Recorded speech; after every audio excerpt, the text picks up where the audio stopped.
Hello and welcome to the latest video and podcast from Fantasy Football Scout as we look ahead to Fantasy Premier League Game Week 7. It's a double game week this time around and we'll try and pinpoint those under the radar gems to help you climb up the rankings. So we'll do this via the goals and assists imminent tables, which use the Fantasy Football Scout members area stats to try to predict future returns. We'll see how we got on last week, and we did very well, by the way. We'll reveal the latest stats ahead of Game Week 7, including a lick even, the best Burnley and Luton assets. I'm not going to be licking the best Burnley and Luton assets because we wouldn't pass the YouTube things.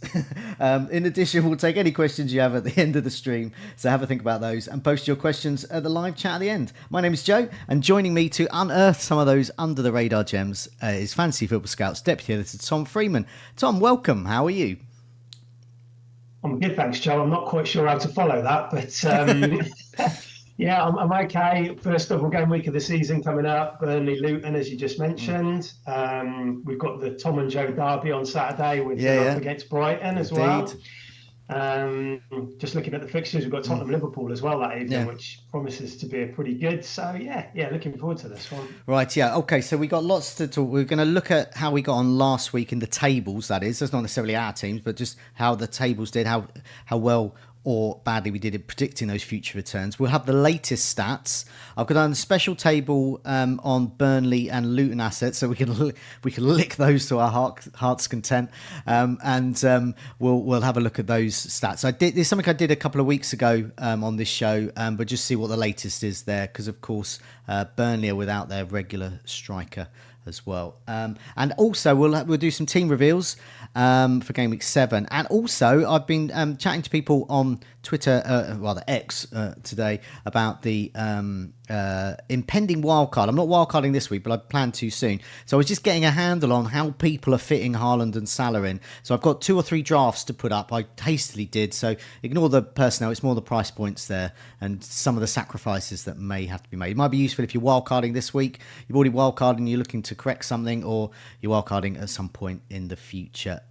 Welcome those already joining us in the live chat. Super Tiger, Alan Zared, CMC Wookie, Rodrev, G-Wiz, Francis, Rixia, Joe Bob, Historia Films, and many more. Thanks so much for joining us. Do remember to press that like button, and do remember to subscribe, which I'm sure you all already, because you're all here, bright and breezy, but do tell your friends to subscribe as well. Okay, let's have a look. Historia Films saying best live FPL cast. Thank you very much, Historia Films, for that. Okay, we'll have a bit of a recap on Game Week 1's goals imminent table. I've got to start with Watkins. We've been trailing him for a while. When will he score? But he's always on the table. He's always been due. Tom, your man at Villa, Watkins, finally scored. Has he unlocked the door for more goals, do you think? Yeah, I think so. I mean, we like you say, Joe, we've spoken about Watkins a lot, and that hasn't been a lot wrong with his performances. He's just been a bit unlucky. He's been hitting the post. He's been narrowly missing. But in this Emirates setup, there's loads to like. He's the focal point of that team. First goal of the season on Sunday. He did benefit from Chelsea going down to 10 men, but took advantage of that. He only had 19 touches of the ball in the whole match. He wasn't that involved, but he popped up when he needed to. Diaby played him in, and he had a couple of attempts at the shot, got the goal. Next 6 fixtures for Villa are better than anybody in the whole league. So, yeah, if you've held on to him, got rewarded last week, and now he's a no-brainer to keep for the next 6, in my opinion. Definitely. If you can, if budget is a problem, obviously other Villa assets, Diaby, for example, could do. But yeah, I mean, Watkins is one of those really reliable players, and even though he hasn't been scoring, he's been returning. I mean, I don't really care whether he scores or assists as long as he gets points. So next up, Jackson. Jettisoned by many going into this fixture. He rewarded those that jettisoned him with his 5th yellow card for just talking back to the ref. What an idiot. So he's now banned. He's useless and banned. That's Jackson's story. So if you've got him, get rid of him. Because even when he comes back, he's rubbish. And Fernandez is second there. He also blanked for us. Basically, Chelsea's problem, they're playing Fernandes as a number 10 when he's not a number 10. They're playing Jackson as a striker. Jackson's sort of the guy you bring on the last 10 minutes when you've got a proper striker. So it's difficult for the whole team to gel there. No Jackson this time around, though, because he's banned. So what do you think that's going to do? Who's going to go up top? Brozier could be back? Sterling? Well, I was just listening to Pochettino's press conference for the EFL Cup, and he was just speaking just before we came on air, and I think he was midway through, so I didn't catch it all, but he gave a bit of an injury update and spoke about Brozier and said he's not ready to play full matches at the moment. He's ready to maybe play 25, 30 minutes. Okay. So I'd expect to see him this week. If he isn't, what happened at the weekend is Sterling went up top for a bit. So that could be what they do at the weekend because they haven't got that many options. No. So yes, see how Brozier gets on in the League Cup, see how sharp he looks. But if that's going to continue, 20, 30 minutes is the most we can expect from him, then yes, Sterling could see a bit of time through the middle. Okay. I've got Sterling in my team. Playing Fulham next. If he's playing up front for Chelsea against Fulham, the only problem is I don't actually have a problem with Sterling. It's just the other guys and the fact that Fernandes will be that guy linking with attack when he shouldn't be, really. So you can have the best creators in the world, but if people aren't finishing those chances, then the creation stats aren't going to matter. No. I mean, I own Sterling too. We'll talk about it later, what we're going to do with our teams. But he's the one player at Chelsea, I think, in the attacking sense, who's actually looked quite lively. But he is missing a few opportunities, but a lot of what he's creating is going to waste. Yeah. So I don't have a problem with keeping him for probably 2 more fixtures, but after that, definite sell. Yeah, I mean, Fernandes is one of those players that will keep appearing on the goals and assists imminent table. He's creating chances, but they're not of a quality. He's getting into shooting positions, but they're not of a quality. And that says to me he's been there all this time. I think, he got one return and missed penalty? He missed a penalty at West Ham, didn't he? Yeah. I can't quite remember the rest of the stats off the top of my head, but he had a bad miss on Sunday against Villa, and it kind of summed up everything about Chelsea at the moment. A bit of a lack of composure, and he came off after about 67 minutes, I think. Okay. So. Yeah, it's not good. Next name up, Neto. Now, Wolves strike. They're Wolves are the poster boys of this video and podcast, because from game week 1 we have been tipping them.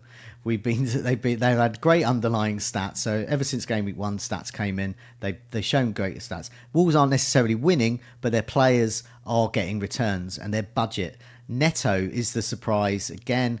So he's been getting he's got 4 assists for the season. He's now got a goal. So I mean, he's one of 3 goals we've got this week. So it's been a good week for the goals imminent table there. People aren't going for him, but I'd be potentially tempted on a wild card for that type of player, a sort of slightly cheaper but getting consistent returns. And I don't care whether Wolves are rubbish or not. I don't care any of those things. I just want my player to score points. And Neto's in the running, I think. Yeah, it's a good point, Joe, because when you pick players from these kind of teams that don't score many goals, you need that player to be a talisman for them. You need him to have that goal involvement, and that's what he's done this year. Wolves have scored 6 goals, and Neto has been involved in 5 of them, be it a goal or an assist. So he's becoming that kind of talisman figure for them. He played on both flanks at the weekend. He's just better than anybody else in that team, isn't he? He's a better, he's got real quality. The fixtures are really mixed for Wolves, but they tend to have like a really good fixture and then a tougher one, and it kind of rotates. I mean, they've got Bournemouth, Sheffield United and Fulham at their next 3 away games, which are obviously as good as you can get. The home games, Villa, Newcastle, Tottenham, Arsenal, trickier. But, you look at the price, and if you're playing a 3-5-2, which you might be planning with your wildcard, Joe, there might be an opportunity there. Yeah, I mean, we'll talk about wildcards in a bit towards the end of the show, and Neto is exactly the kind of player that traditionally my first wildcard needs. It needs a sub 6 million midfielder who plays and gets consistent returns. It's the sort of Bournemouth era Fraser. I've made mistakes on that in the past, famously Jason Punchin. But I've also had successes with that one. And Souček was another one who was good for West Ham when he first came in. Especially the way they play, they just sort of aim for the big guy near goal. Yeah, no, he was 5 million, wasn't it? Yeah. When he came in. Yeah, so I do not rule out a Neto or equivalent. Eze next in the list, he blanked unfortunately there, so 0-0 for them for Crystal Palace. Still a good option. It's one of two good options. So if you've got Eze, he's a hold. Fernandes. So this was, I think I said last game week about Manchester United.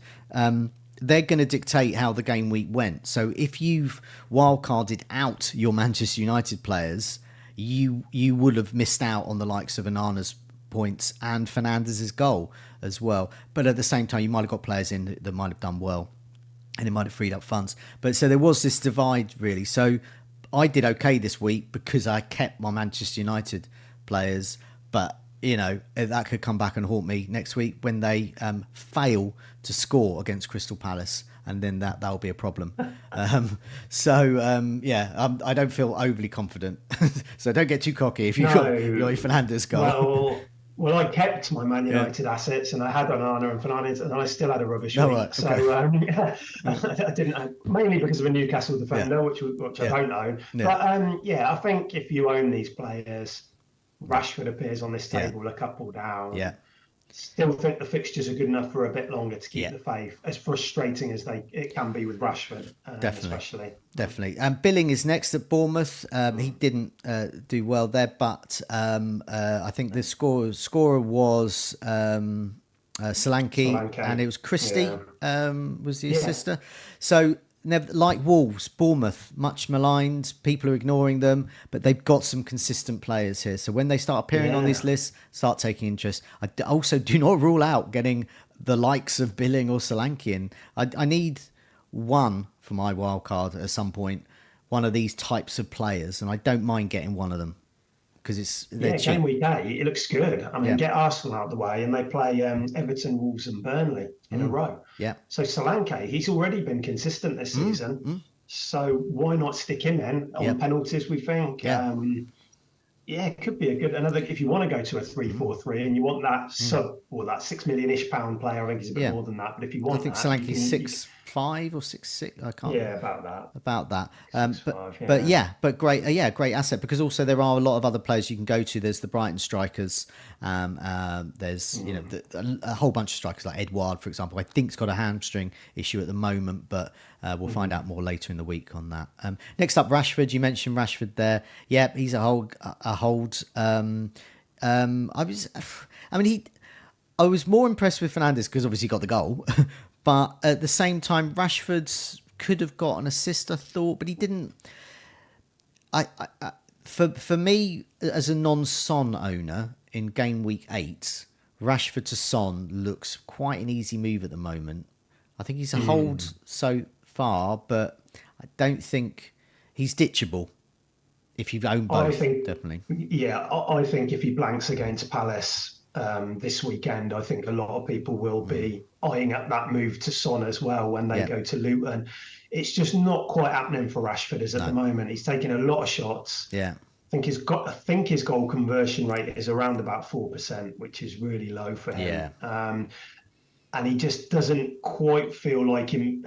He looks like he really needs a goal to give him that bit of confidence to kick on.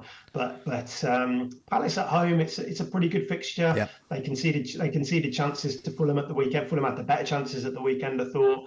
So I'm willing to give him this match. Yeah, but it is going to get a bit nervy if he blanks. So. Next couple of names, just to round this off, we got Kuna as well from Wolves. So, and we've already established like Neto's probably the one to get there, but Kuna keeps appearing in these tables and gets returns. He's been getting a few returns this season already. And Jordan Ayew at Crystal Palace. I think Eze is probably going to be the main draw, but Jordan Ayew, if you need, if you think he's actually often on these tables as well and can get returns. He's not someone.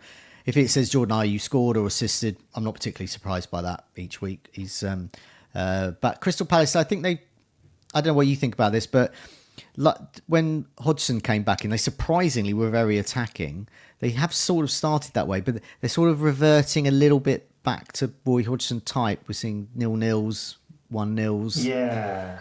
Lack of Elise, maybe. Elise's been out, hasn't he? And when you get him and Eze in that team, there's a lot of creativity. But without him, yeah, I get that. I think that there's a lack of goals throughout that team at the moment.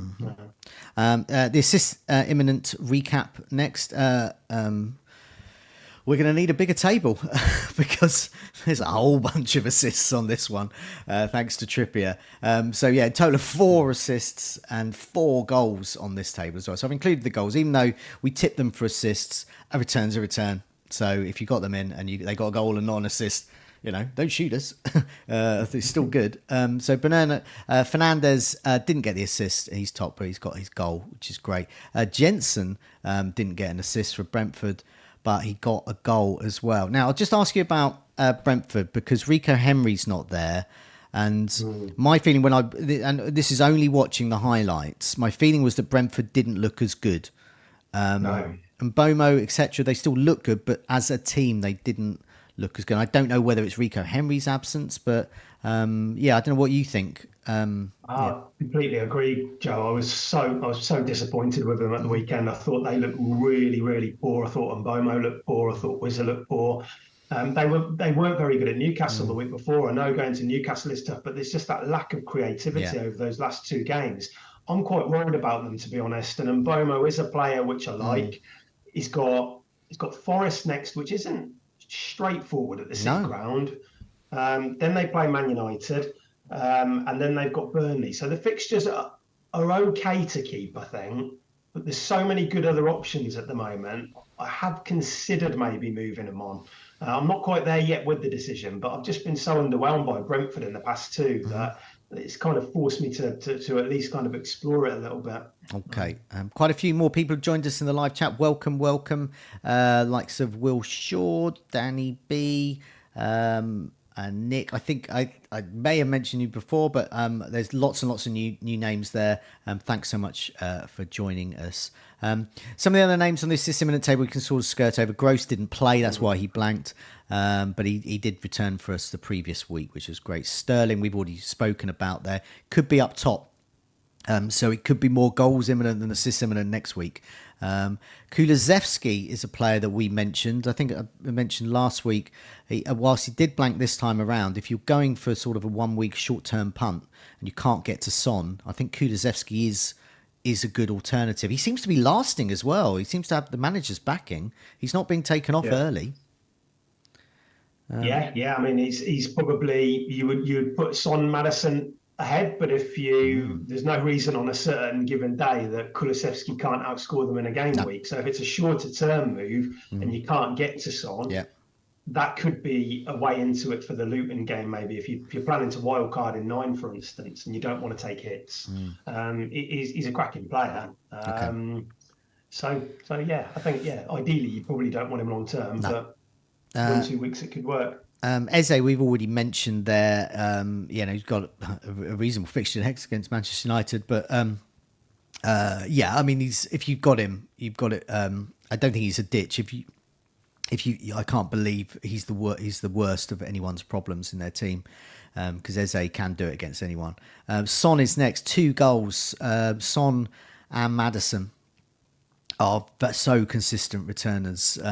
2 goals from Son, 2 assists from Maddison there. Maddison's not showing up in these tables because he's already arrived. The goals and assists imminent tables, once you've scored more than 1 goal or got more than 1 assist over the last 4 game weeks, so you're off the table in a good way. So then you're on the normal tables, and also you can just watch the highlights and you can see who scored. This is all about the underlying stats, those who aren't registering returns but have the stats to do so could do. Trippier's next, 3 assists there. We spoke a bit before the show. I mean, I was away and travelling, and then when I came back, I put it in the car, and it was something like, I don't know what it was, 4-0, 5-0 or something by that stage. And so I thought, oh great, I'm going to get a Trippier clean sheet. Sheffield United are terrible. But then when when he assisted Wilson, and then the commentator said it's his third assist of the day. It was whoop-de-doo time for me because I got Trippier in. And those about many people who wildcarded would have got Trippier and Botman. Botman scored, clean sheet. Yeah. Maybe they tripled up and got Burn in as well, who scored and got a clean sheet. I mean, yeah. All of the algorithms at the start of the season pinpointed this game week 7 as the start of doubling, even tripling up on Newcastle. And in my head, I dismissed that. I thought, I'm not doing that. Did that sort of thing last season, didn't work out. But yeah, what return? I mean, that's a huge amount of returns if you did triple up on those three. Yeah, so you haven't got Trippier, but do you plan to get him in? Is he a priority for you, especially with their quite good fixture up next? He's not a priority. I think a Newcastle defender is a priority for me. I could have bought a Newcastle defender in ahead of game week 7. I had the opportunity to do it at a spare transfer, and I decided against it. And I'm kind of kicking myself for that a bit now. But in my opinion, Sheffield United had looked okay in their home games prior to this week. I didn't see this result coming. I thought there was a potential for a clean sheet with Trippier, but I certainly didn't envisage him getting multiple attacking returns. But yeah, I appreciate that I've probably made a bit of a mistake there, but they've still got the fixtures, Newcastle, haven't they now? Yeah. So I think it depends. Like, you can go for the cheaper Botman. Mm-hmm. Or you can go up to Trippier, or this Fabian Sherry was left out at the weekend. Owners are probably a bit disgruntled by it. But he's still got a bit of threat from set pieces. So there's loads of options there, isn't there? I'm sure I could bring in one of the cheap guys. Well, I mean, I think Botman has replaced Sher because he's shown up in a lot of these tables.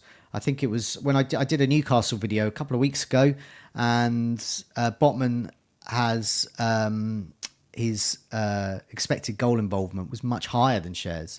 And so I think he'd had 3 attempts on goal at that stage, which is not bad for a centre-back, and Sher hadn't. So maybe we're seeing the tide turning there, and so we have to think of Botman. And Botman also on bonus points as well. I mean, as a Botman owner last season, I remember he was very good. He's proving again he's doing well on the bonus point system. So, yeah, if you can't get to Trippier, I think Botman is the one, not Sher at the moment. But I mean, if you can get all 3, and Burn, I'm a bit biased. Ex-Brighton player Burn, so I'm a bit biased there. Good options. Next up is Walker. Now Walker's, we almost sort of dismissed him last week, saying, "Oh, he's on the assist imminent table. No one's going to go there because they'll maybe go for Diaz or not bother with the defence." Walker's playing a slightly different role, isn't he? He's getting older, but he's got more attacking, and he's creating chances. So is that something you yourselves have picked up on the editorial team, that Walker's now someone we need to be considering? Well, yeah, like you say, Joe, he's got that different role. He spoke about it after the game at the weekend. We'd flagged it up in the couple of weeks leading up to that as well. He's overlapping more now. And they're using the right back to get, instead of inverting into the middle, into that pivot with Rodri, they're using them to attack and overlap further forward. I think he's top among all defenders this season for final third touches, Walker, which tells you how far forward he's getting, how much of the ball he's seeing. He's created 8 chances, I think, this year, which is more than he created in the whole of last season already. He's eclipsed that. So that tells you that he's getting forward. I always worry a little bit with Walker around Champions League minutes, but I think he's going to probably play most games for them. I think again he looks like a really nice option. Is now the right time to invest in City's defence? Maybe not. Yeah, I mean City, looking at the next fixtures, so obviously next up they've got Wolves away and then Arsenal away. So yeah, I mean I've got Diaz. I'm going to field him anyway. Yeah. But because you never know for getting a goal, but I do not think I'm going to be getting a clean sheet from that Arsenal game. Hopefully that Wolves game, but Yeah. And then it's Brighton, and then it's the Manchester derby after. Yeah. So maybe now isn't the time. If you've got the player, you're obviously going to play them this week. At Wolves is a great fixture. You probably you've got a good chance of getting another clean sheet there. But maybe somebody to look at again in a few weeks' time. And the role thing is really interesting. Okay. Keith in the live chat said he's had Walker since game week 1. He was won over by the captain armband being on him. So well done there. Really Great choice, because he's been a bit of a surprise for us there. Eagle-eared listeners will notice that Tom does not have a new mic, but he might sound still great anyway with his old mic. But yeah, it is in transit today, so it'll probably arrive like in a minute. But it's going to be too late for the show. But it is definitely in transit, and so next show it will be there. If if you spot anything with the volume levels or anything like that, let us know in the live chat, and we'll correct those. But I think we've got them all right at the moment. Goals and assists imminent tables coming up for game week 7. Let's hope we can replicate the success of this week. Who knows? Top of goals imminent, it was actually Jackson, but I've removed him because he's not playing, so there's no point saying his goal's going to imminent. It's going to be 7 because he's not going to play because he's suspended. Fernandez, we've spoken out at length. He is top here. He's had 13 shots, and they've been mostly rubbish. 6 have been inside the box. 3 have on target. He's had 2 big chances, missed them both, no goals. I mean, according to the expected Delta people, he should have got 1.67 goals, but he hasn't, because he's not that player. So we're going to sketch over him. Watkins, we've spoken about as well. You think a definite hold. Villa's fixture improving. Rashford is next on the list. If you've got Rashford, he's a hold. 3 big chances, missed them all, but he's had 6 shots on target. 26 shots, 20 inside the box. I mean, he's so close. He's so close to getting a return. And Watkins, by the way, has 16 shots, all bar 1 of those inside the box, but just 5 on target. So a bit more accuracy from Watkins needed. Rashford, well, just keep at it, and one of them is going to go in. Eze, we've spoken about. He's next on the list. 1 big chance missed. He's had 2 big chances. 8 shots on target. 26 shots. But 12 inside the box, so long range efforts there from Eze. That's what you're getting there. Billing is next on the list. We've spoken about him. He's had 12 shots, 7 inside the box. Not bad for 5.3 million. Could be the key to unlocking a few wild cards if you need that sort of player. Lamina are Wolves, and Kuna are next, around 5 million, 5.5 million mark. Around 10 to 12 shots each there. Next up, Gibbs White I flagged as someone to chat about for Nottingham Forest. 5.9 million, no big chances, and just a couple of shots on target, but he has had 12 shots, and he should have got, he's sort of underperforming by about a goal. Are you tempted by Gibbs White or any Notts Forest players in general? My only concern is, are they going to score enough goals? And it's a bit like Wolves, I suppose. So you want that player to be have a large goal involvement. Now, it's been more Awani here for us so far. I think Gibbs White is a player I really like. He's got penalties. I think he's on set plays. He's very creative. So when you see him pop up on this list, that's something to take note of, because he's taking shots as well, and he's got that bit of goal threat which can add into the assist potential. What they got? Who have they got? They got Brentford, Palace, Luton next. So, that's a great run. That's a good run. Yeah, it's a nice. Yeah, I don't dislike that. I think sub £6 million midfielder. People might have a bit of a need for that kind of player, like you say, on a wild card. Yeah. I've put him in the scout picks a couple of times this season, and it hasn't quite paid off for him. But it does feel like with this kind of player, it's a matter of time that he has got a haul in him. So, why not with Gibbs White? Decent option. Okay, Ayew is next. He's still there, still trucking away. 12 shots, 11 inside the box. Should have got at least a goal over that time. He hasn't over the last 4 weeks. This is 4 matches, rather. Shots on target 3. Had a couple of big chances, missed them both there. So we've spoken a bit about Palace. I'm a bit unsure about how many goals they're going to score. I wonder if they're reverting to the mean. But yeah, Nottingham Forest, I think Gibbs White is the one I hope we can get some smug points for next week to say he scored, and like a Wolves striker, that kind of thing. Let's move on to assists imminent for next week for game week 7. Fernandes is top, so he's got us a goal. Bruno Fernandes playing Palace. He is due an assist. He's created 18 chances. He's taken 23 corners, scored 2 goals, had an assist, and had 7 successful crosses. And that's just over the last 4 matches. These are great stats. His expected assist delta, so he should have got at least 1.5 assist. I don't know what half assist is, but so somewhere between 1 and 2 more assists than the one he's already got, according to expected stats. Jensen is still there, still trucking along with the 13 corners, 11 chances created. If you think Brentford are going to improve from their last week's showing, Jensen at 5.4 could be another intriguing enabler. Just 1 assist, though, already in the last 4 matches. Eze, we've spoken about. 16 chances created, 21 corners, 13 successful crosses on top of his goal threat as well. He's exactly. If I owned Eze, I'd be keeping, because these are great stats and he's a good player. Enzo Fernandez, we've mentioned to death here, so we're not going to mention him again. Okay stats, but they're not of a quality. Basically, that's the way. Pascal Gross was ill. He could be back against your lot, Villa, Tom. So I think there's going to be a lot of goals in this match. With Villa against. Do you get the feeling with the way Villa play? Do you think that will invite a few goals from Brighton? And by the same token, the way Brighton played, do you think that will invite some goals from Villa? I think it'll be quite end to end. I think it'll be open. We've been really good at Villa Park for a while now, so I feel reasonably confident. But I think you'll have chances. I'm sure of that. I had heard that Gross was out until after the next international break. Okay, fair enough. But I can't remember. I'm trying to recall where I heard that. I'm not sure if it was from De Zerbi. I think it was something about a muscular problem. But that's just one to have a look at.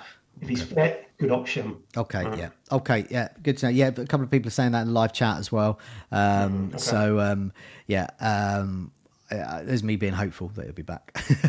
But yeah, he might not be. So Kulusevski, we've mentioned, and Son are both in this. So assists are imminent for Son. But part of this is a bit of a hangover from Son still playing out on the left. So we're still seeing those trickle through the figures because he's more of a goal threat, really. And also with stats with Son, he's very, very accurate. So if you see him only getting 3 shots over 2 weeks, it doesn't matter because he's probably got 3 goals from that.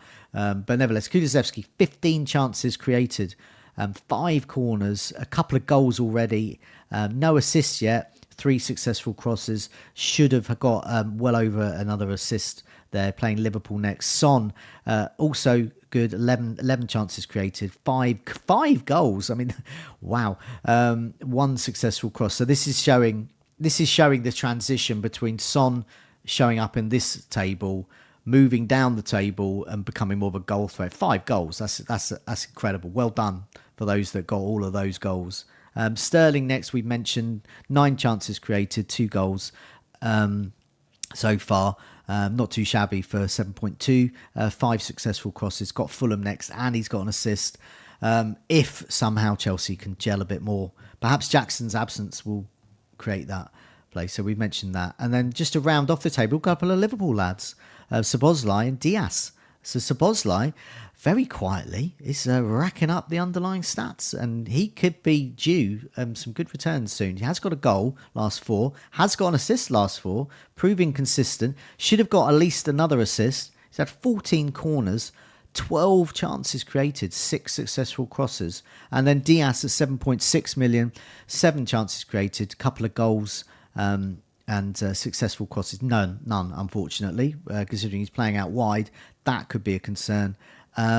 Also, Diaz is competing a lot. But yeah, going back to Liverpool, Tom, Szoboszlai, he's nailed, and he's racking up these types of stats, and he's getting returns, and he's 7 million. He could be a player that people consider getting in soon, do you think? He's a player I really like. I mean, he's very creative. I think he's really impressed Klopp since coming in. and he's been an ever present. Part of the issue with Liverpool's other attackers, bar Salah, is that they get rotated a lot. Now this guy isn't. He's playing week in, week out at the moment. So yeah, there's a bit of appeal there. I think I'd prefer to take the punt on Darwin out of the two. Yeah. He's a similar price. Yeah. But Szoboszlai is a great player. He makes them tick, and if he's playing well, Liverpool tend to play well. So yeah, I mean, everybody's going to be looking at Liverpool probably in a couple of weeks' time. Get the Spurs, Brighton fixtures out the way, and if people can't get to Salah, they're going to be looking at these type of players who can come in and just try and get a few of those points if Liverpool go big. Yeah. Yeah, but I think if I wasn't to go for Salah on a wild card, if other people are choosing not to go with Salah, for when Liverpool's fixtures improve, I probably want to triple up on them. And you can by getting the likes of Szoboszlai, Darwin Núñez, Alexander-Arnold. That may be doable, especially if you don't have Salah. But if you've got Salah, and I've tried tinkering this, the likes of Alexander-Arnold, a good Liverpool option as well as Salah. That's tricky. So it's sort of Salah or bust, really. There, they don't really go that cheap, so you can't really go there. And Salah does take a lot of budget. Let's move on to Luton and Burnley. They got a double game week, so I find myself in my team with a Luton striker now, and also a Burnley defender. So somebody's got to give there. So I tried to do a table to see who were the best assets, and that's why I put best Luton and Burnley players, but best in sneer marks because there aren't any. So it's very similar to the one I showed before, but obviously Foster is not sort of flagged up. I don't know when is Foster back in the second game of the double game week. It's okay. So yeah, I believe so. Yeah, I think he's suspended. He misses out on the first one. Okay, and then back for the second match. So if you've still got Foster, keep because he's still going to play, especially a good game against Burnley in against Luton for his next game. So he's definitely a hold, but he's probably one I wouldn't get in because he's not a double game week player. He's a single game week player. Yeah, no, forget him. I think if you haven't got him already, don't consider him now. Okay. Obviously, the only reason we're really looking at these players is because they played twice, or at least we hope they do. Yeah. So I've sorted this by minutes per expected goal involvement, non-penalty. And I mean, this is how bad it all is. Mapanzu, who cost 4.9 million, he's just got 6 points, 1 star, 1 chance created, and he's a minutes per expected goal involvement every 143 minutes. That's the best. Then you've got Brown at Luton, same price, 9 points, FPL points, 2 starts. 3 chances created, minutes per expected goal involvement, non-penalty every 199 minutes. It gets worse. Ramsey at Burnley, 5 million, just the 3 points, just the 1 star. Similar minutes per expected goal involvement, non-penalty every 204 minutes. And then you got this big old leap down. You've got Barkley, 4.9 million, just 4 points, 2 stars. I mean, these are dreadful. Minutes per expected goal involvement every non-penalty every 270 minutes. I mean, that's once every 3 matches he's expected to get a return, than not get a return. And then Brownhill, Burnley, 4.8. I mean, these are the sorts of players, if you've got, hold, maybe play. But, I mean, there's very few of them you want to get in. Except for Morris, who is next up, who is also rubbish in terms of minutes per expected goal involvement, non-penalty. A goal involvement every 315 minutes. That is atrocious for a striker. He's got an assist, but he does have a couple of goals. Penalties. He's on penalties. He's got 26 points. I don't care how you get the points, as long as you get them. 26 points is good for 5.5 million striker. He could get, so he's got an assist and 2 penalties. So he might get you a goal, might get you an assist, might get you a penalty. So with 3 chances created, I think he is by far the best to bring in terms of attacking players. Got Foster, just a single game week player. We've mentioned Ogbene at Luton, just the 6 points, 4 chances created, pretty poor. And Amdouni at Burnley has been playing. I think he's been playing up front in Foster's absence. He's 5.4 million. He's got 15 FPL points. He has started all of them, but his chances created is 2 as well. and his minutes per expected goal involvement is poor at 350 minutes. But he is exactly the sort of differential that could pay off here. So if you're a Hail Mary player of FPL, then get Amdouni in. But as you can see, they're all rubbish. But I would probably say Morris at Luton. I don't know if you'd agree with me, Tom, but a Morris at Luton and a Luton defender are probably your best chances of points. What do you think? Yeah, I'd agree with that, Joe. I think that if quite a few managers own Cabor, started with him at 4 million. He missed the game a few weeks back, but he seems to have got back into the team in that wing-back role. So I think that Cabor you're going to play him. You probably won't get much, but you never know. He's created a couple of chances from those wide positions. And then I think Morris, I think he's had 3 big chances this year, and 2 of them have been from the penalty spot. So, but you never know. You might get lucky. You might get another penalty. I actually think he's a bit of a threat when I've watched Luton. You can tell the team is set up around him. Yeah. And I just think, look at those fixtures, Everton and Burnley. You've got Forest a couple of weeks after that. So you could potentially hold him a bit longer if you needed to. I think Amdouni, like you say, he's been playing that number 9 role, but he does get hooked quite early. He started 5 games, you can see there, but he's coming out for around about 65, 70 minutes most weeks. That isn't going to happen with Morris. He's quite young, isn't he, Amdouni? He's quite so like if you want minutes, you want the players to be on the pitch for 80, 90 minutes. You're going to get that with Morris. I can't guarantee you get that with Amdouni. No. So I think that's and you've got penalties for Morris. Amdouni probably doesn't have penalties. I think Rodriguez, or actually for Burnley, it's quite interesting. I think Rodriguez, is down as their main taker, but he's not really playing that much. Maybe if there's a Burnley fan in the chat, they can kind of advise on that and who they think will step up next. But yeah, I think Morris is probably the one. And like you say, a Luton defender, Cabor, something like that, you could, because you can quite easily bench him after that if they're 4 million. Yeah, definitely. That's what I think as well. But it's poor. A few questions in the live chat already, but do have a think about questions. We'll answer them at the end, but I will answer this one now from people saying is Morris a good is he captainable this week? I personally think not. Looking at these stats here, it doesn't matter that he's got 2 games. Yeah, you get two bites of the cherry here, but I think Haaland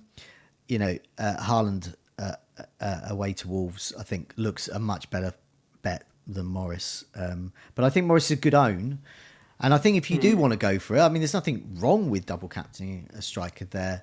And I don't agree with that because people captained Dennis at Watford 2 years ago and he didn't score because they're completely different players in different teams.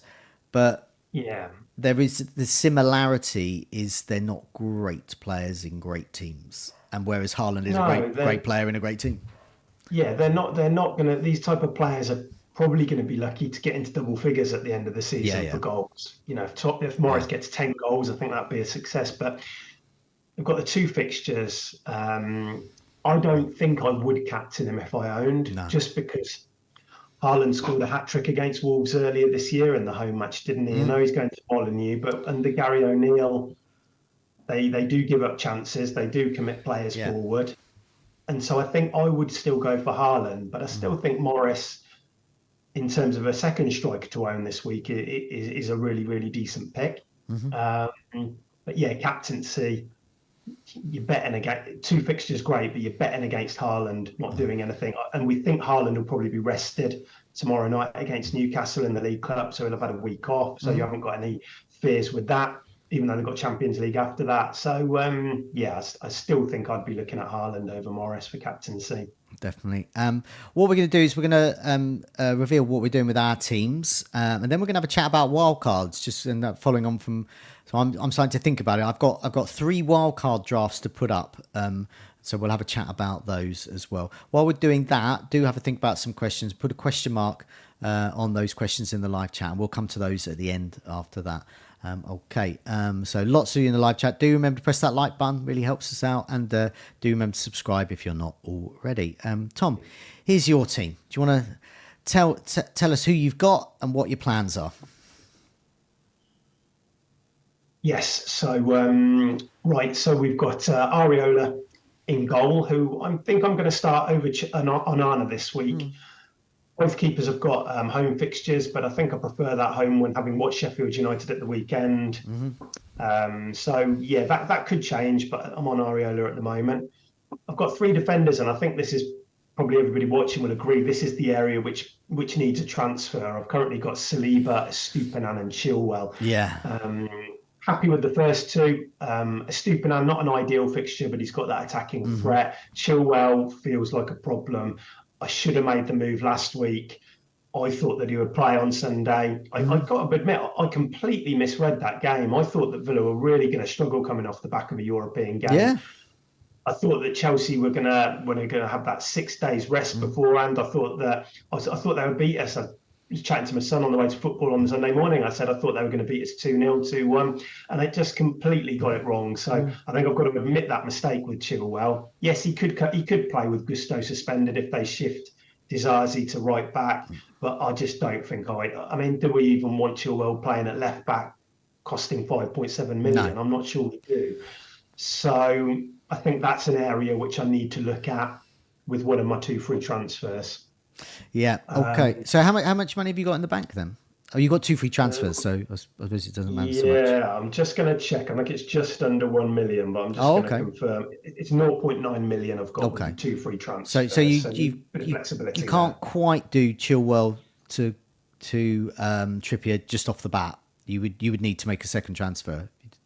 No, I think I can. It's providing Chilwell still. Oh no, hold on a minute. Because I think Chilwell went down in price and Trippier went up. He's gone down, hasn't he? Yeah. That was it. I could have done that last week, and it would have left me with nothing in the bank. I can't do that now. I think I'll probably make 2 transfers anyway this week. Okay. But I'm not sure if I want to go up to Trippier. I think I'm going to go down to Botman. I think that extra money in my team would be quite useful further forward. Yeah. So I'm also looking at. I think I'm going to want Maddison in game week 8. Yeah. So I'll run through my midfield now quickly. Yeah. I've got Son, Sterling, Mbomo, Fernandes, and Rashford. Great. And then I've got Alvarez and Haaland up front. Haaland captain, and on the bench Archer, Udogie, and Gahey. So yeah, just going back to the midfield point, I do think there's 2 players I really want in, and one of them is Diaby, who I'd love to get in this week. It would have to be for either Sterling or Mbomo. But then I'm kind of thinking, even if I make that move this week, I need a slot for Maddison. I don't think I really want to go into that Luton fixture. No. If the scan comes back clear that he's currently flagged, but if he's okay, which we think he probably will be, then I think I need to keep that slot open for him. So I don't really want to go into that 3-game run for Spurs when they play Luton, Fulham, and Palace without Maddison. No. So that's kind of playing on my mind a bit with that. So I think that Botman coming in for Chilwell this week makes a lot of sense. I don't think I need to make a move in attack because I think that Alvarez, I think he'll play again. I think he'll play in the League Cup tomorrow because I think Haaland will be rested. But I still think he'll play at the weekend because they need him now. They haven't got many options. Yeah. So maybe the defensive move, and I could do a second move. I could go a Estupinan to Kabul if I wanted that Luton double game week, maybe. So the 2 defensive transfers would actually sort that defence out. Yeah. And it would suddenly look quite good for this week. Because, of course, you can play Udogie the following week. Gahey's always a good option. Gahey the following week, yeah. That would be a good move. I'd be tempted in your position, because you've got Alvarez, so you're not going to want to get Morrison. Archer's, a playing 4.5 or so striker. That's gold. And he has scored. So we'll get returns eventually, but good on the bench. You got Alvarez, he's not going to go anywhere. So you're not going to Morris. So if you want to get a bit of double game week sort of flavour to your week, Estupinan. I was considering this week a Estupinan myself to Kabul. Because you're not gonna, because the Brighton fixtures to follow, Liverpool and Man City, you're not going to want them to play them then, and then you're probably going to be wildcarding around that time to bring your Brighton players back in. Exactly. So I'm kind of fine with selling him this week. I did consider, and I could go Chilwell down to a Botman, and then I think there was some way I could get Archer up to Morris, but then that creates benching problems going forward. That 4.5 slot your first sub. I like it for the attacker, especially with, Salah, Maddison, these kind of players that you want to going to be bringing in and who are going to kind of cost a fair chunk of cash. So I don't know if that's a good idea now to suddenly go to 8 playable attackers. I think that if I was in your position here, I would do, with your 2 free transfers, a Stupinan to Kabor, Chilwell to Botman. That would free up nearly 2 million, wouldn't it? It would save a bit, wouldn't it? Yeah, Stupinan's just over 5. And then the following week, you've got your pick. You can cope with whatever injury may come. But if you want to get Maddison in, you've got so much money. You don't have to worry about price rises or anything. And then you've got a great defence the following week. Yeah, and a great defence this week. Yeah, it improves the defence this week. I can choose then next week. Do I want to sell Sterling? Now, Sterling goes to Burnley in that week, but if it's another poor performance at Fulham, you can go up to Maddison. Mbomo plays Man United next week. A poor performance by Brentford against Forest could force me into going Mbomo to Maddison. So I do think that I've maybe neglected when I started the season, I started with this rotation in place with players like Gahey and Udogie dropping to the bench and then coming back in for the good fixtures. And it's generally worked pretty well. But I'm still kicking myself for missing that Newcastle defender, and so I think I need to rectify that and say, look, I am going to focus on my defence this week. We have a defender of Jackson in the live chat, Branimir, labelling Jackson as an idiot, useless and rubbish is too much. He says to me, okay, the guy doesn't perform, but Joe, you really should educate yourself and learn that this is really poor language to use. The reason I use that specifically there, I wouldn't say that ordinarily if they just didn't score. If a striker gets 5 bookings for dissent, that's idiocy. That's idiocy. That's idiotic behaviour. He should have learned after the first, didn't after the second, didn't after the third, didn't after the fourth, didn't after the fifth. That's idiocy. Is he rubbish and useless as a striker? Yes, he is. So I'm going to defend the use of their words. I'm not saying that about his character. As a striker, he's no good to us as FPL managers. And as a player, even though he's young and he commits 5 attempts at getting it wrong, that is not the behaviour of someone who is clever on the pitch, and that's something he needs to learn at. So that's me. Well, I think, we spoke about it, I think, last week, didn't we, Joe? I mean, Pochettino came out in the media and said that he'd spoken to Jackson about this. Even his manager spoke to him. Yeah, he said you can't keep doing this. You're getting the team into trouble. So to then see that happen again when you've been warned about it is kind of baffling. Just keep your mouth shut. It should be quite. I know when you're in the game, I can't imagine because the closest I've played is 5-a-side every week. But I know you get worked up in that situation. But that happens about 5 times in the first 6 matches. That's insane. Yeah, that is. You can tell the pressure is getting into him. He's a player, Darwin was much maligned last season. He's coming in, he's finally showing now why Jackson may become a big player for Chelsea in the future. But at the moment, I think this will do him good being taken out of the team, I think, for a bit. And I'm not even sure if that central striker role is the best position for him. It might be off the wing. He needs to calm down. So as an example, say Darwin Núñez last season got sent off after reacting to a lot of sort of goading from Anderson, I think it was, at Palace. Yeah, that's right. Yeah. But I hadn't seen, and so immediately you think, well, okay, every time he's up against that type of player, he's going to get sent off. Didn't happen again. So that's reverse of what Jackson did. So that is why, I said those comments there, and I stand by them. And I think there's going to be a few people in the chat agreeing there. But it's not about his character as a person, but on the pitch. And that's all we can comment on. Okay, let's move on to my team. Okay, so I got rid of Chilwell for Trippier. I was close to doing Alvarez. I had Ferguson for Alvarez, but I just thought I'd give Ferguson a go. I hope he's got over his cold. Did, but he was hooked, and that cemented a decision for me that I've made this week, which I'll come to in a sec. Ferguson is great, but he's young, and he's not going to play every game, and he's possibly not even going to last 45 minutes. because there's so many options in attack at Brighton. So as an FPL asset, probably not the best. I've got his hat trick already this season. I'm just going to take that and run.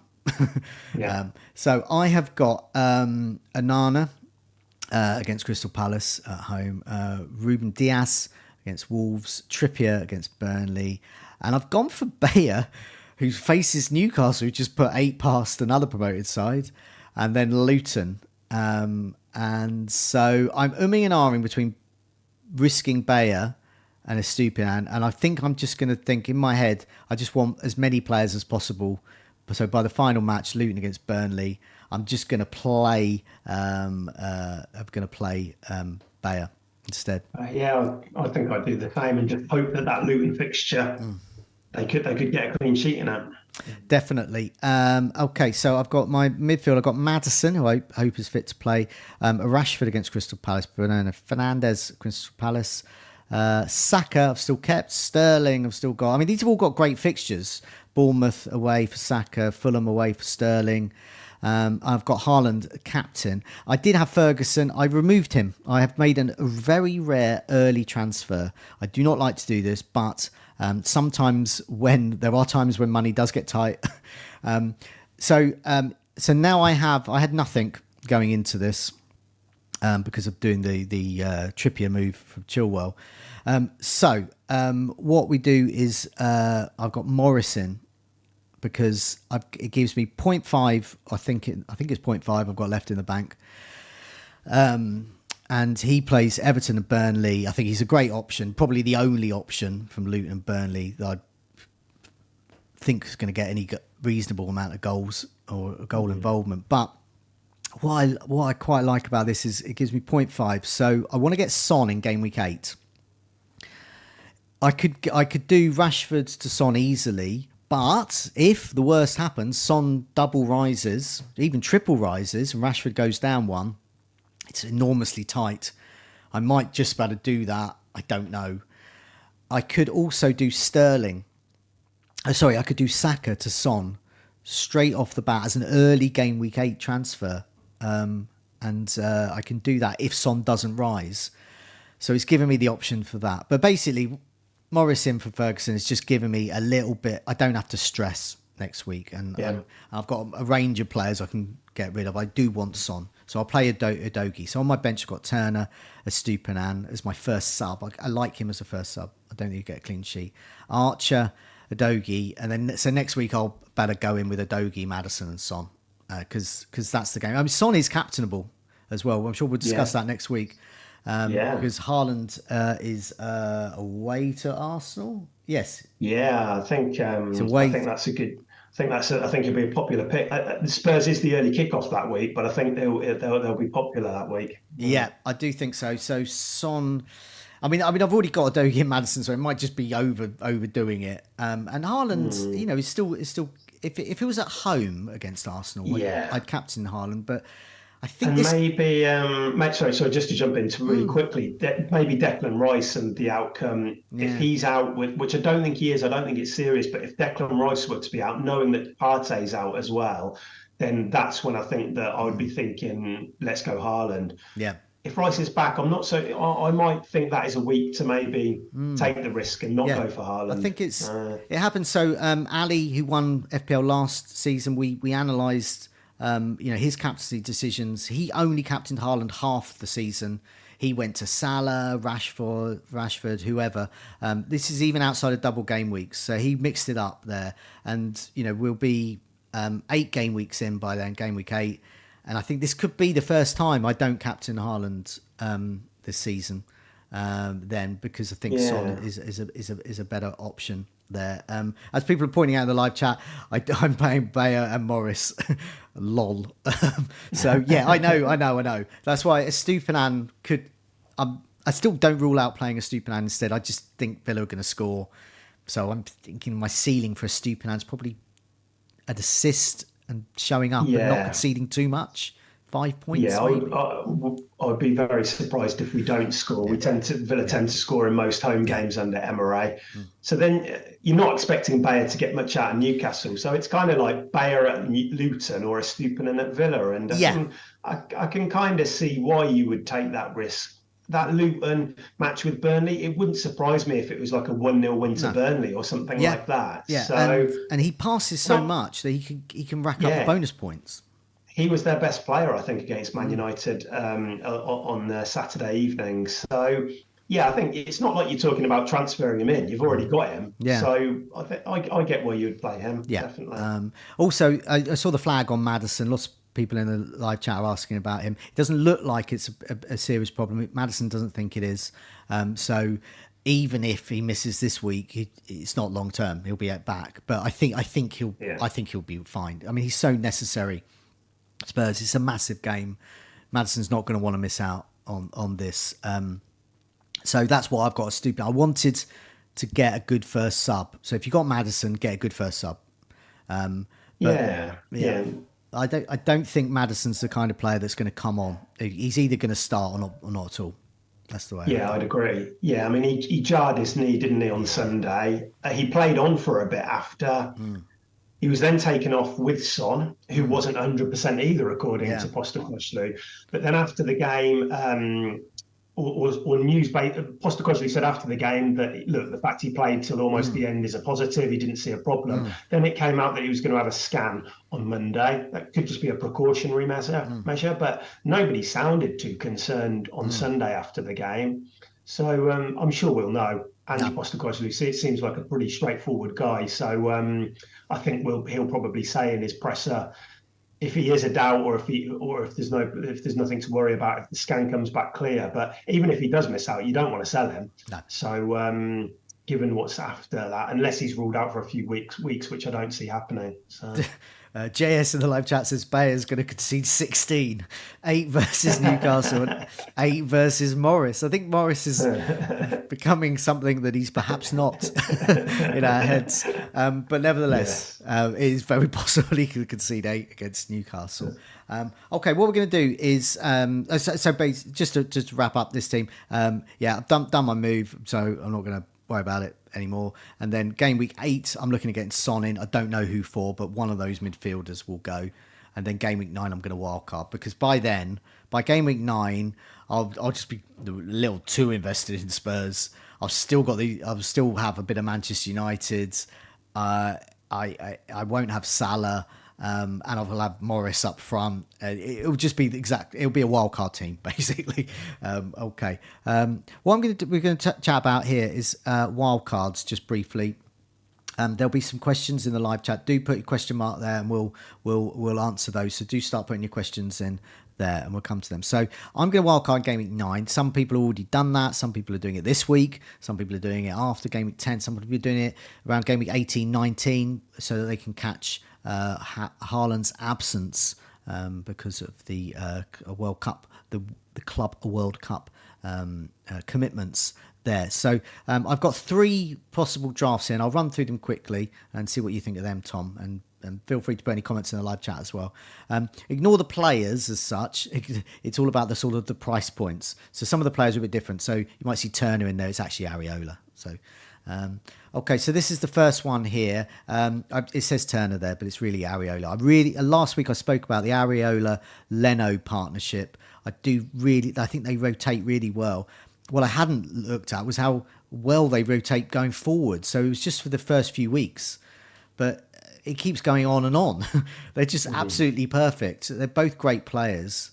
And I think Leno may concede. But as we've seen, so those have actually opted for the Areola-Leno double up again, and going for Leno so far are doing well there. So this one has got it's basically got Salah but no Trippier, so no premium defenders, but it has got a sort of a 7 million or so striker. There's about 1.5 million in the bank. All of these drafts have got about 1.5 or so million in the bank, because to take into account, everyone, I've got quite a low value in comparison to others. Other people might have even lower than me.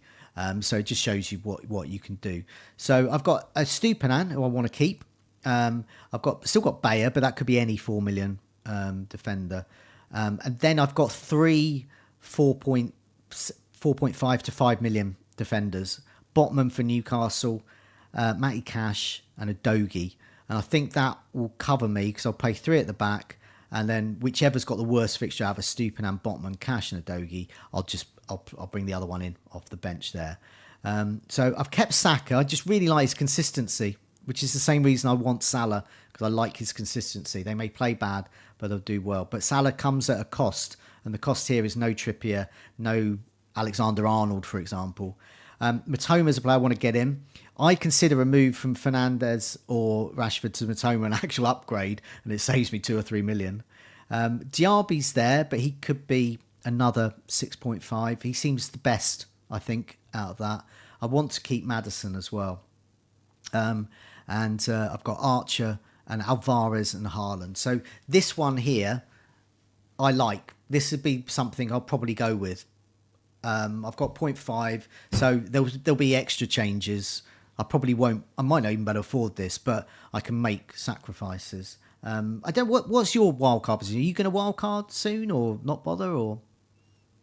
Yeah, I had a quick look earlier, and I think game week 10 might work better for my team than game week 9, just because I've got triple Man United, for instance. In game week 9, they go to Sheffield United. Do I want a wild card out of those 3 players?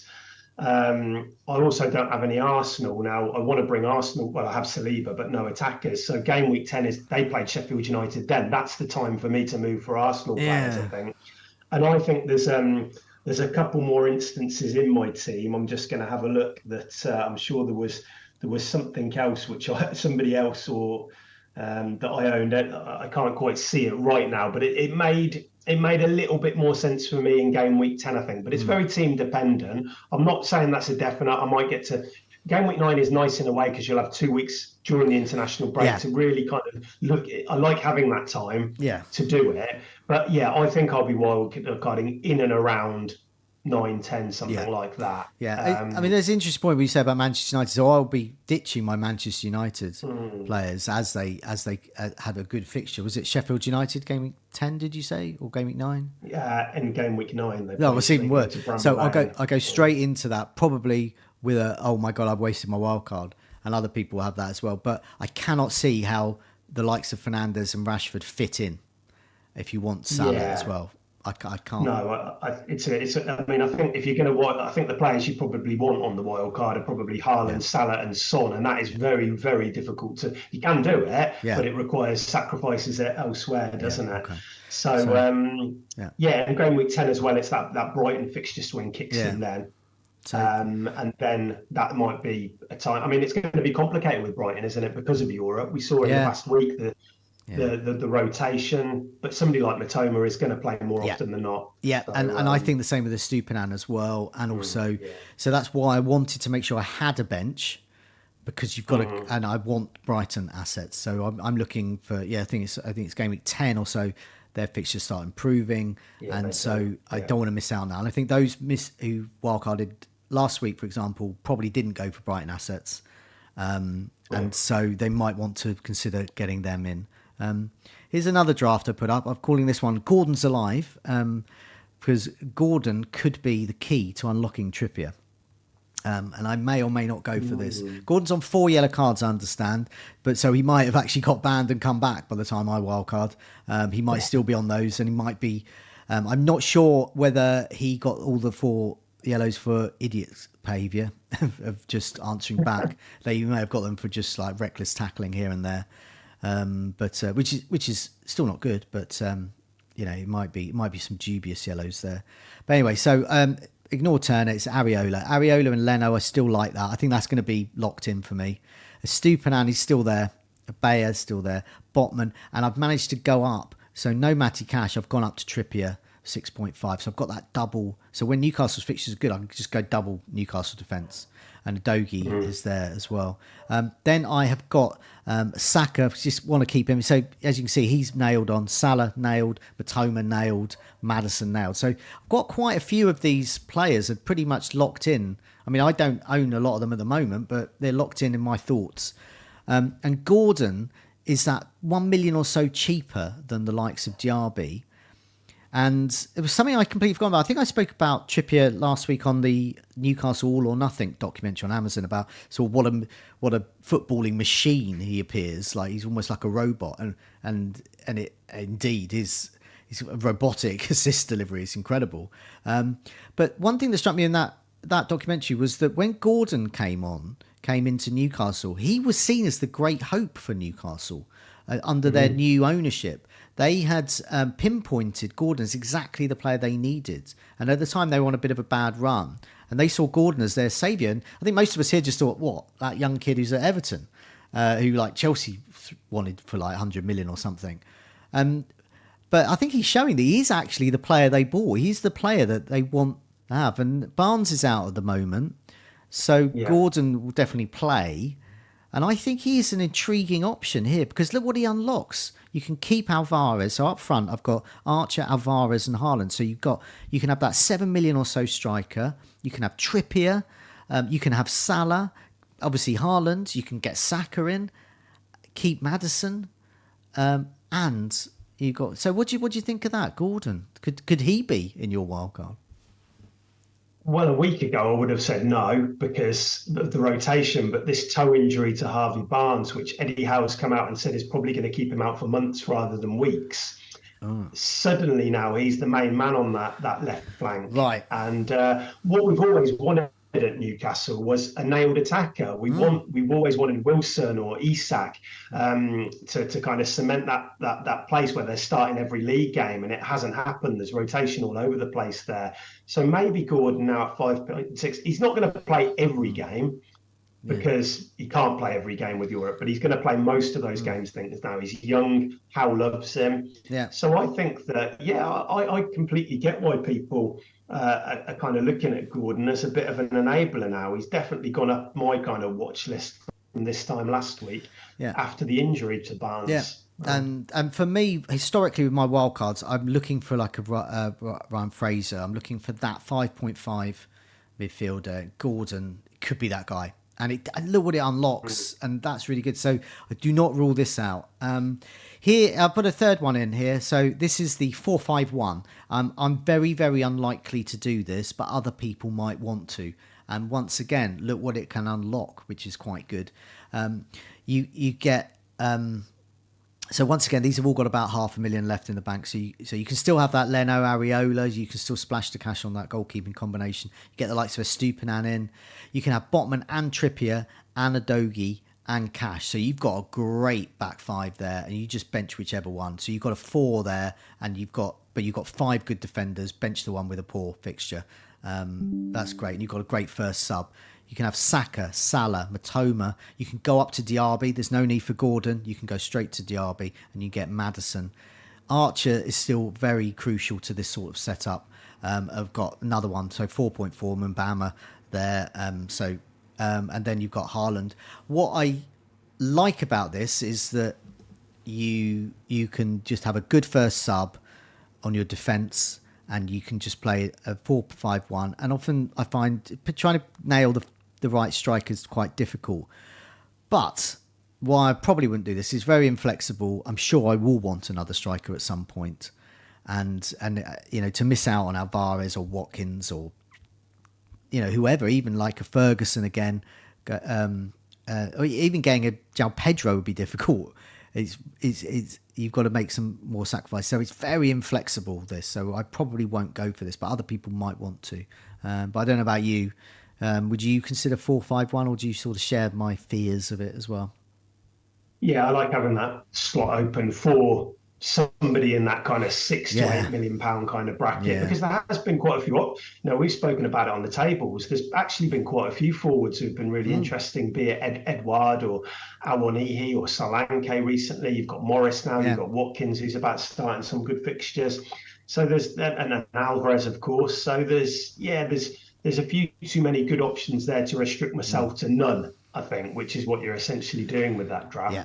But I love the midfield in those. I mean, in that particular draft we're looking at, it's got everything you want, hasn't it? So, but yeah, I would be tempted to take out one of those defenders, drop to a cheaper one, and then bump up your striker. No. Okay. Okay. So there's some wildcard thoughts there. I mean, as I said, I'm just sort of getting those thoughts in early, just see what I could afford. Because you think, oh, I want this player and that player, and I thought, is that actually affordable? Am I going to be millions out? And sacrifices have to be made, but they're very doable to get what I hope to be a better team at that time. And other people might have already done that. This might give some ideas. There's some 3 sort of ideas there. Okay. Let's have a look in the live chat. Hopefully you put some questions in there. So we'll go through them. Nihal asked, he's got 1 free transfer. Do you think he should do Chilwell to Trippier or Sterling to Bowen? I would probably do the Newcastle. I mean, it depends what you've got planned going forward, but just in isolation, those moves, I think I like the West Ham midfielder this week, but then they've got Newcastle and Villa after. Yeah. I feel like maybe Newcastle's run, which is really good over the next kind of 4 fixtures, I think that's probably a time for the Newcastle defender now, and then maybe the West Ham mid once you get a bit of a longer run. Yeah. You're pinning a lot of hopes on that Sheffield United game, which could be really good for them, like we saw with Newcastle at the weekend. But I think that Burnley, West Ham, Palace, Wolves is still a really nice little stretch for Newcastle. So I'd probably favour Trippier, I think. Let's Talk Vinyl missed the start of the show, but he's here now. But he's thinking ahead for those getting Morrison. Who's the best under the radar replacement for Morris next week when we want to ditch him for a similar price? Well, I mean, there are options there. So if you want to make that move, if you've already got Morrison, you want to ditch him or put him in and move him on. So, for example, Edouard has a hamstring issue, we think, but he could be back for game week 8 clash, Crystal Palace against Nottingham Forest. So Edouard could be an option there. If you've got a bit more money, Bournemouth play Everton. So Solanke. So if you've got a bit more money, Solanke looks good. And 2 good fixtures after that as well for Solanke as well. So that's where I'd go personally. Yeah. You could take a chance on just if you already own Archer against Fulham. It's not a bad option. I may even play Archer in game week 8. If I don't go 4-5-1, I'll play Archer because I don't fancy Luton's chances of scoring against Tottenham, but you never know. I think Morris is a good first on the bench, so I'm not going to get rid. Fulham play Sheffield United, so there's plenty of cheap options up front for Fulham, but they might not start. And of course, I think that's it really. In that sort of bracket, you could go. I mean, Brighton have got a tough match against Liverpool at home. But Pedro, if you're sort of dead ending your team and you think Pedro's going to get some minutes, he is on penalties, so he is a viable option. I'd probably just keep Morris for that week. But if you want to get ditched in game week 8, there's plenty of options there to move to. I think you probably agree with me that Solanke, if you've got the money, is probably the one. Oh yeah. Yeah, absolutely. Yeah, Everton, Wolves, and Burnley in a row. Yeah, I was looking. I don't own a Morrison. I was looking at Solanke for that little run anyway, because he's so important to the team. And I know Bournemouth haven't won yet, but he's still ticking along, even though they're losing matches. So if they can go, they're going to be eyeing up 3 points in those matches. Really important games for them. So yeah, I like Solanke a lot for that little run. Joshua Tan asked, start one of Bayer, Sterling or Estupinan. I don't even know if he's joking about that. Wow, if that's the extent of your benching dilemmas, you must have a great rest of the team. I would play Sterling, just always favour the attacker. Same. Yeah. Darwin for Morris next week. So yeah, if you've got 2 million, Darwin in for Morris in that. Well, we spoke about game week 8. That sounds good against Brighton. Rio asked, which one should I bench? Rashford, Fernandes, Bomo, Sterling, or Valles? Because he has Morris. Okay, so he's got Morrison, but that's stacked him up. So he's got lots of viable alternatives there. Well, that's a tough one. I'd probably bench and Bomo, I guess, or Sterling. It'd be between those two, but probably in Bomo. It's got to be one of those two, hasn't it? Yeah. On Bomo, That was my initial thought, but he has got penalties, and penalties we've seen before can be very Yeah. important for these players. Sterling doesn't have that, at least we don't think he does. No. Um, it's, I mean, if Brozier doesn't look ready, and you think Sterling's going to play through the middle, which might be good for him or not, it's quite hard to know. Sometimes you think, oh, out of position as a striker, great, but sometimes with Sterling, it's better for him to be in those wider positions. But I do think that. Yeah, see what happens with Brozier. It's got to be one of those two, though. Yeah. Brentford have looked terrible over the past couple of games, but on Beaumar's penalties. But yeah, I'm a bit unsure. It's got to be one of those two, though. Super Tiger asks, can we rank our top 3 double game week defenders to get? Okay, so Cabor, Bell, Bayer. I would probably go to Luton just because I think Everton look better at the weekend. I think they'll score, but it's that home match it's the home game against Burnley, which you would, if you're going to be eyeing up for points, if you think they can get some. I think that Cabor and Bell, they both played at the weekend, so you'd hope that they get a couple of starts. God, if you want to go 3 deep into somebody like Luton, then you might just go for somebody like Lockyer, who's nailed at the back. Because the wing backs, Giles was playing a lot at the beginning of the season. Yeah. He's since dropped out. Alfie Doughty's come out. He played a good first half the other day, but I'm not quite sure. They've switched formations. They're still playing wing backs, but they've got wingers now, and I don't know if those wing backs are going to get 2 starts. So maybe somebody like Lockyer, who is, if he's fit, he's going to play twice. Maybe that would be the way to go. Yeah. For some managers out there play the game differently, and they might just want to just load up on something, just go for just one, hope there's one particular outcome, in which case a Luton, 2 Luton clean sheets and you tripled up on their defence. Wow. You're going to get such a rank rise with that. So that is an option, but then you're left with, unfortunately, 3 Luton defenders going forward. So for Tottenham, So if somehow you've already got 1 and you've got 2 free transfers and you're dead ending your team, this is very specific. That person is out there, and that is an option. That's something I would consider if I had 2 free transfers and was dead ending my team. I don't think that's. If you were playing a wild card in 8, I think going for double game week players. I'm not sure if I'd probably say, well, 1 Luton defender's enough, and I'd probably go for, say, Morris and Amdouni or something like that, or take a massive punt in midfield and go for Koleosho or something. But if you're dead ending, then going for double game week players and just hoping you get lucky, that's not a bad tactic. Yeah. So. Rodrev, any reason for March not playing? None that I know of. He does. You might better help me, Tom, with the latest on any injuries or. I looked into it yesterday because he played 90 minutes in Europe in Thursday, didn't he? And then he was on the bench at the weekend, wasn't he? And he didn't play at all. And De Zerbi just came out and said, look, you just can't. We've got to bench some players every now and again to protect them. So it was obviously a conscious decision to play him in Europe and then rest him in the Premier League, which isn't ideal. But maybe is. He's going to get benched more for going forward probably than Matoma, isn't he? Yes, so that's it. I mean, it just highlights how difficult it is to nail down a Brighton attacker who's going to play and do well. It's quite hard. So that's why I got rid of Ferguson. I'll take my win, the hat trick, and run. And because they're just not going to play. The same for March. I think Matoma's probably the most nailed, but he won't start every match, as we've seen. Yeah.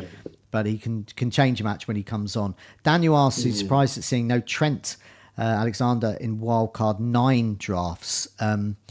You try it. You try getting Trent Alexander-Arnold and Salah and Haaland and having a good rest of the team. If you can do that, be my guest. But I've tried many times. You can't. And I tried at the start of the season, and I come back to the start of the season. This is why you didn't see people with Trent and Salah and Haaland and a good rest of the team, because it's impossible. You just can't do that. It's quite difficult to get Trippier. But if you did desperately want that, you can't have Trippier, and you need that extra 1.5 million. You can probably shave that off elsewhere. But I already think Salah is causing sacrifices. So I think for Trent to offer value, he's going to need to be getting a few clean sheets to supplement to attacking returns. Now, watching Liverpool this season, there's a lot of goals in that team, but I'm not seeing as much defensive solidity. It looks like you can get at Liverpool a bit. So is Alexander-Arnold then going to be worth the outlay if you're relying on goals and assists to get in points? I think he needs that clean sheet as like a base to then get the other points. So not ruling it out. He could be a great differential then. Yeah. But like you say, if you want Haaland, Salah, Son, it's nigh on impossible to get him in a setup then with those guys. Uproar has said he's got Gusto, who's obviously suspended, Maddison, who could be out, and Edouard, who could be out, possibly not playing. Should I wildcard? My instinct would be not to. I think you're fine. Gusto, you can easily just bung on your bench, nice and cheap. Maddison, you can bench as well. Edouard's can be replaced with Morris. And so I think you're fine. So if you've already got Morris as well, but I don't think that's an option because unless you find out they're all long term absences, which we know with Gusto it won't be, although it could be with James being back rather. But Maddison, Edouard, we don't think that's long term at this stage. But listen to team news, watch that at the end of the week. Michael has pointed out that 3 out of 4 Gordon's yellows were for silly fouls. So while I called Jackson's yellow cards idiotic, I will now refer to Gordon's yellow cards as silly. Three of them, yeah. Yeah, all 3 of them. One of them's, I don't know what that was. Maybe just violent. silly and violent. I don't actually know. I mean, I like to think I keep up with these things, but I don't know what each incident was specifically for, so I'd have to look back on that. Okay, so. Let's go. Let's rifle through some of these because we're coming up to an hour and a half. Choco, would you prioritise double Newcastle defence or double Spurs attack? This week, double Newcastle defence. Next week, double Spurs attack. Not double Spurs attack this week. I think so. I mean, Newcastle, I don't think you have to double up on the defence. I think they've got some nice fixtures, but after Burnley, it's West Ham and Palace. So the 2 fixtures where you did probably want to double up with Sheffield United, Burnley. After that, I don't think you have to double up for that. So I don't think you have to rush into it. I think if you've got a Botman or a Trippier, that's fine too. And the great thing with Tottenham is that when you get the goal alert, Son and Maddison are so involved at the moment that I'd feel really comfortable with a double up for that little run that they've got. Yeah. We'll rattle through these ones. Michael asked, play one of Saliba, Stupinan, Gvardiol. I think check on the team sheet whether Gvardiol's playing midweek. If he is, he'd probably be dropped, possibly for the rotate at the weekend, maybe. But my instinct would be if all of them are starting him, the Man City guy. I think so. I don't mind playing Saliba because Arsenal do tend to keep more clean sheets on the road anyway. Mm-hmm. But obviously the City defence at Wolves is probably a bit of a better one to back. But if Rice is fit, Saliba, I'll probably be playing in this week, I think. Okay. Jim asks, can we ignore price rises for Son, Salah and Newcastle? My wildcard now has got... this is quite complicated here. So I guess the question is, if you wildcard now, obviously a lot of these players are going up in price, and the teams I put up, you might not better afford, and that's why I put an extra 500,000 aside for the teams I put up. I did not do it down to 0 because there's no way they're going to be there.